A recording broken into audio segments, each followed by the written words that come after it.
नमस्कार दोस्तों, मैं सुनील कुमार आपका स्वागत करता हूं आपके अपने चैनल क्या ऐसा होता है। दोस्तों, मैंने कल आपको वीडियो के माध्यम से बताया था मेहंदीपुर बालाजी की कुछ एक खास बात जो आपको पता होनी चाहिए। आज मैं बता रहा हूं आपको मेहंदीपुर बालाजी में किस तरह का प्रसाद चढ़ाया जाता है, कौन सा प्रसाद मेहंदीपुर बालाजी को ज्यादा अच्छा लगता है। आप जगह जगह जाएंगे, किसी भी तीर्थ स्थल पे जाएंगे तो हर जगह का प्रसाद एक अलग अलग तरह का प्रसाद होता है। जैसे आप अगर देवी माता के मंदिर में या वैष्णो देवी माता के मंदिर में, कैला माता के मंदिर में अगर आप जा रहे हैं, आप देखेंगे कि इतनी दूर पहाड़ी पर वहां पर आप दर्शन करने जाते हैं और प्रसाद किस चीज का चढ़ाया जाता है। या तो नारियल होगा आपके पास या फिर वो इलायची दाने होंगे जिन्हें हमारी तरफ चनौरी बोलते हैं। इस तरह का प्रसाद चढ़ाया जाता है। अगर आप भोलेनाथ जी के मंदिर में जाएंगे तो भोलेनाथ जी के मंदिर में आप कहीं पे भी चले जाओ, आप वहां पर खोआ का प्रसाद चढ़ाते हैं। जैसे खोए के लड्डू हो गए या फिर जैसे चूरमा हो गया या फिर जैसे खोए की बर्फी हो गई, इस तरह का प्रसाद चढ़ाया जाता है। लेकिन अगर आप मेहंदीपुर बालाजी के मंदिर में जा रहे हैं या फिर किसी हनुमान जी के मंदिर में जा रहे हैं तो आप जानते हैं कि वहां पर या तो बूंदी का प्रसाद चढ़ाया जाता है या लड्डू का प्रसाद चढ़ाया जाता है। लेकिन मेहंदीपुर बालाजी का जो प्रसाद होता है वो एकदम अलग होता है।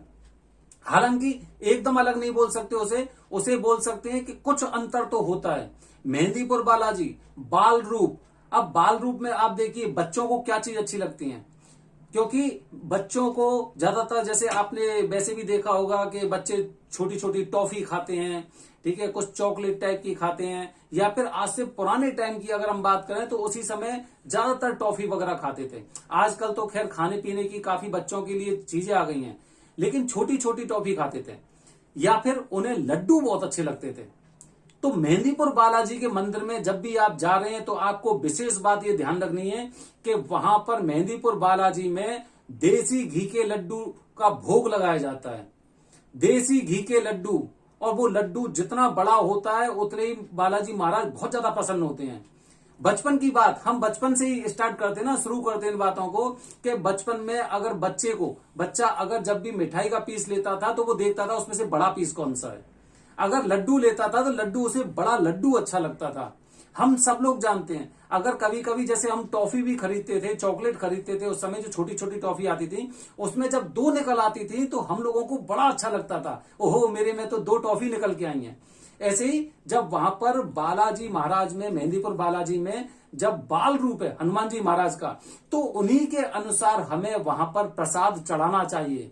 अधिकांश लोगों को ये जानकारी नहीं है, वहां से जैसा प्रसाद मिलता है उसी प्रसाद को वो चढ़ा देते हैं। आप उज्जैन में जाइए, उज्जैन में अधिकांश लोग और मिश्री का और वो इलायची दाने का प्रसाद चढ़ाया जाता है। लेकिन जब हम बाल रूप की बात करते हैं हनुमान जी महाराज की, मेहंदीपुर बालाजी में जो बाल रूप है, क्योंकि वहां पर पूरी तरह से शक्तियां मेहंदीपुर बालाजी की हैं, वो मूर्तियां वहां पर प्रकट हुई थी और साक्षात उन्हें हनुमान जी महाराज माना जाता है। बाल रूप में हनुमान जी महाराज माना जाता है उन्हें। अब बाल रूप में बच्चों को जिस तरह से चीजें पसंद आती हैं उसी तरह की प्रसाद हम लोग चढ़ाते हैं। आप कहीं पे भी मंदिरों के सामने जाइए, उन्होंने तरह तरह की दुकानें लगा रखी हैं और उन्हें इस बात से कोई लेना देना नहीं है। अधिकांश लोग अपनी बिक्री में लगे हुए हैं और वो देसी घी की बजाय वो रिफाइंड का यूज कर लेते हैं या फिर कुछ अन्य पदार्थों का उपयोग कर लेते हैं ऐसी चीजों को बनाने में। लेकिन उन लोगों को इस बात के बारे में भी ध्यान रखना चाहिए, सोचना चाहिए। मैं तो अपने वीडियो के माध्यम से लोगों को यह भी बताने की कोशिश कर रहा हूं कि आप किसी भी धार्मिक स्थल पर, अगर धार्मिक स्थल पर आपकी दुकान है तो आपको वहां की मर्यादाओं को रखना चाहिए। अगर कोई भक्त आपसे देसी घी का प्रसाद मांग रहा है तो भले ही आप उसे हल्का सा थोड़े महंगे भाव में दो, लेकिन चीज उसको क्वालिटी वाली मिलनी चाहिए जिससे कि आपको भी उतना ही फल मिले जितना कि वहां के दर्शनार्थी को मिल रहा है। इसीलिए मेहंदीपुर बालाजी में जब भी आप जा रहे हैं तो आप ध्यान रखें, हो सकता है वहां पर आपको बड़े बड़े लड्डू ना मिले देसी घी के। इसीलिए कोशिश करें कि अगर आपके आसपास किसी क्षेत्र में ऐसे लड्डू मिलते हैं या फिर आप किसी हलवाई के द्वारा ऐसे लड्डुओं का ऑर्डर दे सकते हो कि भाई 2 किलो 5 किलो मुझे बड़े वाले लड्डू और देसी घी के लड्डू चाहिए, तब देखिए कृपा मेहंदीपुर बालाजी महाराज कितनी जल्दी प्रसन्न होते हैं। वो लड्डू इतने छोटे छोटे लड्डू नहीं होते, वो बड़े बड़े लड्डू होते हैं। मेहंदीपुर बालाजी में जब भी कोई भी सभा मनी करता है या वहां पर आपने प्रसादों को देखा होगा कि लोग भक्तों को कैसे प्रसाद बांट रहे हैं, तो वहां पे आप देखना बड़े बड़े लड्डू होते हैं। बच्चों को बड़े बड़े लड्डू ज्यादा अच्छे लगते हैं और मेहंदीपुर बालाजी महाराज को भी बड़े बड़े लड्डू बहुत अच्छे लगते हैं। ध्यान रखना, अगर आप अपनी इच्छा से अपनी मनोकामना की पूर्ति के लिए अगर मेहंदीपुर बालाजी के मंदिर में जा रहे हो तो आपको ये बात विशेष ध्यान रखनी है कि एक बाल रूप को मुझे किस तरह से खुश करना है। बाल रूप हनुमान जी महाराज, और जब उन्हें आपने तो पहले भी उनमें काफी जगह पढ़ा होगा, सुना होगा कि जब उन्हें वो सूर्य महाराज एकदम फल की तरह लगे थे, उन्हें लगा था ओ इतना बड़ा फल, कितने प्रसन्न हुए थे और उसी लिए उन्होंने उस सूर्य महाराज को अपने मुंह में ले लिया था। तो उनके अनुसार ही हमें प्रसाद चढ़ाना चाहिए उनको, जिससे वो अति शीघ्र प्रसन्न होते हैं। इसीलिए जब भी आप मेहंदीपुर बालाजी महाराज के दर्शन करने जा रहे हैं तो ये बात आपको विशेष ध्यान रखनी है कि आपको बड़े वाले देसी घी के लड्डू बनवाने हैं। देसी घी के लड्डू बड़े वाले चढ़ाने हैं, छोटे लड्डू नहीं, बड़े लड्डू चढ़ाने हैं। वो लड्डू का साइज जितना बड़ा होगा, मेहंदीपुर बालाजी उतनी जल्दी आपकी मनोकामनाओं को, अपनी इच्छाओं को पूरी करेंगे। तो दोस्तों, मैंने वीडियो के माध्यम से बताया है। कुछ लोग क्या होते हैं, मतलब अधिकांशतः ज्यादातर लोग ऐसे ही होते हैं, जो वहां पर मिल जाता है उसी को वो चढ़ा के आ जाते हैं। भाई मैं फॉर्मेलिटी के लिए नहीं जा रहा वहां पे दर्शन करने, मेरी इच्छाएं हैं, मेरी कुछ जरूरतें हैं, उनकी पूर्ति के लिए, अपनी दरखास्त लगाने के लिए मैं उनके दरबार में आया हूं। मुझे फॉर्मेलिटी नहीं करनी है।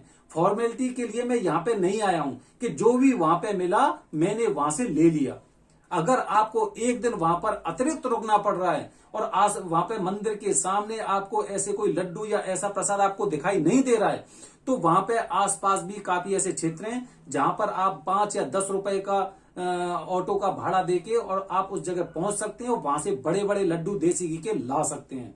बस इच्छाएं आपकी हैं और जो आपकी जो मन्नतें हैं, आपकी जो मनोकामनाएं, उनकी पूर्ति के लिए आपको कुछ ऐसे कार्य जरूर करने होते हैं जो बहुत जरूरी होते हैं। तो इसीलिए जब भी आप मेहंदीपुर बालाजी के दर्शन करने जा रहे हैं और अपनी किसी विशेष मनोकामना की पूर्ति के लिए वहां पर जा रहे हैं, तो आपको ये बात विशेष ध्यान रखनी है कि आपको वहां पर देसी घी के बड़े बड़े लड्डू चढ़ाने हैं, जिससे आपकी इच्छा, आपकी मनोकामना अतिशीघ्र हो। बाल रूप हनुमान जी महाराज को खुश करना है, मेहंदीपुर बालाजी महाराज को खुश करना है और उनको बड़े लड्डू चाहिए। धन्यवाद दोस्तों, जय हिंद, जय भारत, हर हर